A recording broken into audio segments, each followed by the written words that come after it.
Have you ever wondered why the richest investors in the world pay more attention to the bond market than the stock market? Most people spend their time watching stock prices, chasing the next hot company, or debating whether Bitcoin is going up or down. The financial media makes it seem like stocks are the center of the universe. But behind the scenes, there is another market that quietly influences almost every financial decision on the planet. It affects mortgage rates, business loans, credit card interest, retirement accounts, government spending, and even whether the economy expands or falls into recession. That market is the bond market. And here's the uncomfortable truth. If you don't understand bonds, you don't really understand money. That may sound like a bold statement, but by the end of this video, you'll see why professional investors, hedge fund managers, central banks, and billionaires treat bonds as one of the most important financial assets in the world. Understanding bonds isn't just about becoming a better investor. It's about understanding how money actually moves through the economy. Once you see the connection, you'll never look at your paycheck, your savings account, your mortgage, or the stock market the same way again. Imagine for a moment that money is like water flowing through an enormous city. Every family, every business, every government agency, and every investor depends on that water to survive. But someone has to decide how fast that water flows and how expensive it is to access. In the financial world, bonds play a major role in determining exactly that. They influence the cost of borrowing money, and the cost of borrowing influences almost every economic decision people make. So what exactly is a bond? The simplest way to think about it is this. A bond is an IOU. When you buy a bond, you are lending money to someone else. That borrower might be the U.S. government, a state government, a city, or a large corporation. Instead of asking a bank for money, they ask investors. In return, they promise to pay interest for a specific period and return the original amount when the bond reaches its maturity date. Let's make this simple. Imagine your friend wants to start a business but needs $10,000. You agree to lend them the money. They promise to pay you 5% interest every year and repay the full amount after 10 years. Congratulations. Without realizing it, you've created a bond. Scale that same idea to trillions of dollars, and you have one of the largest financial markets on Earth. Now here's where things become interesting. Most people assume bonds are boring because they don't usually produce the explosive returns that stocks sometimes do. But smart investors don't dismiss them. They understand that bonds reveal something much more valuable than short-term excitement. Bonds reveal confidence. They tell us how investors feel about risk, inflation, economic growth, and the future of the entire financial system. Think about the U.S. government. Every year, it spends enormous amounts of money on infrastructure, defense, healthcare programs, and countless other responsibilities. To finance part of that spending, it issues treasury bonds. Investors from around the world, including pension funds, insurance companies, foreign governments, and even central banks, buy those bonds because they generally view the United States as one of the safest borrowers in the world. When demand for those bonds rises, prices increase and yields move lower. When investors become nervous about inflation or rising debt, the opposite can happen. Those changes ripple through the entire economy. This is why experienced investors watch Treasury yields almost every day. They're not obsessed with bonds because they're exciting. They're obsessed because bond yields often tell a story before everyone else catches on. They can signal changing expectations about inflation, future interest rates, and economic growth long before headlines make those trends obvious. In many cases, the bond market reacts before the stock market does. Here's another connection most people never make. Suppose the yield on a U.S. Treasury bond suddenly rises. That doesn't just affect bond investors. Banks may charge more for mortgages. Businesses may pay more to finance expansion. Auto loans can become more expensive. Credit card interest rates may remain elevated. Families might postpone buying homes, and companies might slow hiring. One change in the bond market quietly spreads through millions of financial decisions. That's why understanding bonds means understanding how money flows through the economy itself. This also explains why the Federal Reserve pays such close attention to interest rates and bond markets. Every decision about monetary policy eventually influences borrowing costs, spending, investing, and inflation. Even if you've never purchased a bond in your life, the bond market still affects your financial future. It influences the cost of buying a home, financing a car, growing a business, and preparing for retirement through accounts like a 401k. Whether you realize it or not, bonds are already shaping your everyday financial life. And this leads to a surprising realization. Most people think money is simply cash sitting in a checking account, but real money is constantly moving. It flows between lenders and borrowers, investors and governments, consumers and businesses. Bonds are one of the primary highways that allow that movement to happen. Ignore them, and you're only seeing part of the financial picture. Understand them, and suddenly the entire system starts making sense. At this point, you might be thinking, if bonds are just loans, why do experienced investors spend so much time watching them? The answer lies in one word that quietly drives the entire financial system: interest rates. Most people believe interest rates are simply numbers that determine how much they pay on a mortgage or a credit card. But in reality, interest rates are the price of money itself. Just as every product has a price, money has a price too.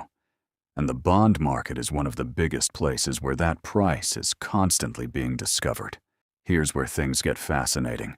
Bond prices and bond yields move in opposite directions. That sounds confusing at first, but it's actually simple. Imagine you own a bond that pays 3% interest every year. A few months later, new bonds are issued paying 5%. Suddenly, your older bond isn't as attractive anymore because investors can earn more elsewhere. If you want to sell your bond, you'll probably have to lower its price. That's why when yields rise, bond prices fall. And when yields fall, bond prices rise. This relationship may seem like a small technical detail, but it becomes one of the most powerful signals in global finance. Now think about inflation. Inflation quietly reduces the purchasing power of every dollar you own. If prices rise faster than the return on your investments, you're actually losing wealth, even if your bank balance looks bigger. Bond investors know this better than almost anyone. When they believe inflation will remain high, they demand higher yields to compensate for the loss of purchasing power. That's why inflation expectations and bond yields are closely connected. Every shift in inflation changes the way investors value future cash flows. This is also why the Federal Reserve has such enormous influence over financial markets. When inflation becomes too high, the Fed often raises interest rates to slow spending and borrowing. Higher interest rates make loans more expensive. Businesses become more cautious about expansion. Consumers may delay buying homes or cars. Economic growth begins to cool. On the other hand, when the economy weakens too much, the Fed may lower interest rates to encourage borrowing and investment again. While the headlines usually focus on the Fed's announcements, professional investors spend just as much time watching how the bond market reacts to those decisions. This brings us to one of the most misunderstood ideas in finance. Many people think the stock market tells us everything about the economy. It doesn't. Stocks mainly reflect expectations about company profits. The bond market reflects expectations about the entire economy. That's why many professionals call it the smart money. Bond investors are constantly evaluating inflation, employment, government debt, consumer spending, and future growth. Every trade represents an opinion about where the economy is heading. History gives us several powerful examples. Before many economic slowdowns, bond markets began sending warning signals months in advance. One of the most famous signals is something called an inverted yield curve. Normally, investors expect higher returns for lending money over longer periods, but sometimes short-term treasury yields become higher than long-term yields. That unusual situation has often appeared before recessions. It doesn't predict the exact timing. And it's not perfect, but it has earned respect because it has frequently reflected growing concerns about future economic weakness. While television debates may focus on daily stock market swings, many institutional investors quietly watch the yield curve for clues about what could happen next. Now, let's bring this back to your own financial life. Imagine you're planning to buy your first home. You spend months saving for a down payment, improving your FICO score, and comparing neighborhoods. But one factor you can't control is the interest rate on your mortgage. If Treasury yields rise significantly, mortgage rates often rise as well. Suddenly, the same house becomes much more expensive to finance, even if its selling price hasn't changed. That isn't because the house changed. It's because the price of money changed. The same principle applies to businesses. A company planning to build a new factory may need billions of dollars in financing. If borrowing costs increase, some projects no longer make financial sense. Hiring slows. Expansion plans get delayed. Investors adjust their expectations for future earnings, and stock prices may respond. What started as a movement in the bond market eventually reaches workers, consumers, retirees, and investors across the entire economy. This is one reason wealthy investors think differently from the average person. Instead of asking only, "Which stock should I buy?" they first ask, "What is the bond market telling us?" They understand that the environment often matters as much as the investment itself. A great company can struggle if borrowing costs become too high. A mediocre company may thrive during periods of cheap money. Context changes everything, and bonds help reveal that context. The biggest lesson here isn't that everyone should rush out and buy bonds tomorrow. The lesson is that money follows rules. Those rules are influenced by interest rates, inflation, risk, and confidence. Bonds sit at the center of that system. Once you begin paying attention to them, you'll start noticing patterns that most people completely miss. You'll understand why markets celebrate some Federal Reserve announcements and panic after others. You'll understand why investors care so much about Treasury yields. Most importantly, you'll begin seeing money not as something you simply earn and spend, but as a system that constantly moves according to incentives, expectations, and trust. So, if bonds are this important, why don't most people ever talk about them? The answer is surprisingly simple. Bonds aren't exciting. They don't create the same headlines as a company doubling overnight or a cryptocurrency skyrocketing in a week. They're quiet, they're predictable, and because of that, they're often ignored. But in finance, the things that get the least attention are often the things that matter the most. The people managing billions of dollars aren't chasing excitement.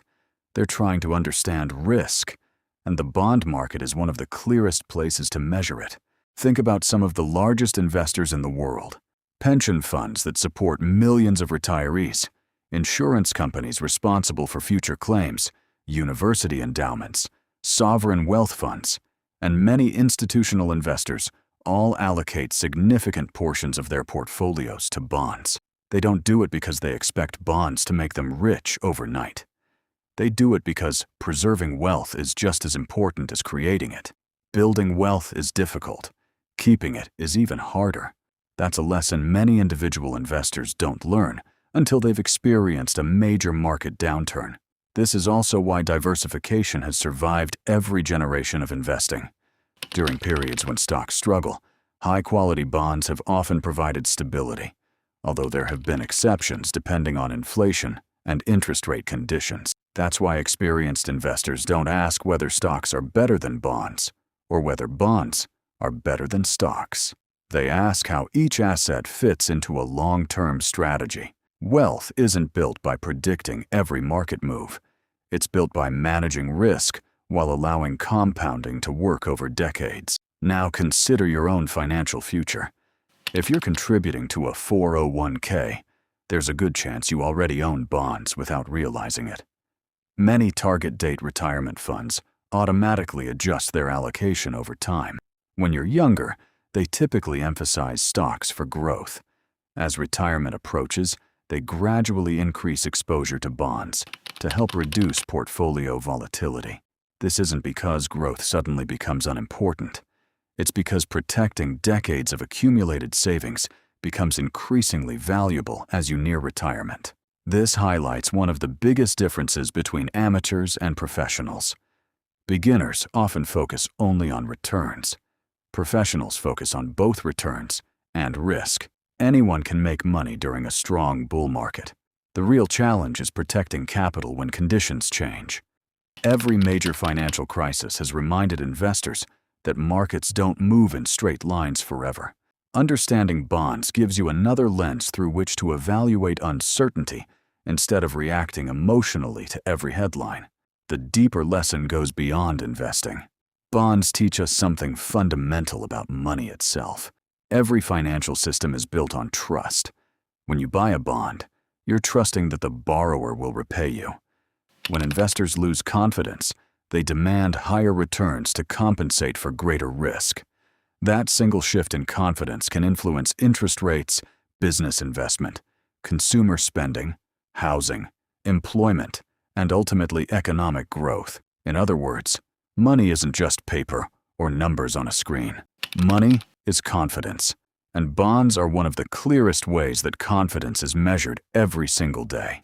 This is why understanding bonds changes the way you see the world. News about inflation becomes more meaningful. Federal Reserve announcements make more sense. Mortgage rates no longer seem random. Stock market rallies and sell-offs become easier to understand because you recognize the forces operating beneath the surface. Instead of reacting to headlines, you begin connecting the dots between interest rates, borrowing costs, investor expectations, and economic behavior. So let's come back to the statement we started with. If you don't understand bonds, you don't understand money. At first it sounded dramatic, but now you can see why it's true. Bonds help determine the price of money. They influence lending, investing, saving, retirement planning, business expansion, and government finance. They don't control every outcome, but they are one of the most important foundations of the modern financial system. Ignore them, and you'll always be looking at only part of the picture. Understand them, and you'll begin to understand how money actually works. The next time you hear someone talking about rising interest rates, inflation, a Federal Reserve decision, or a slowing economy, remember that there's usually a deeper story unfolding in the bond market.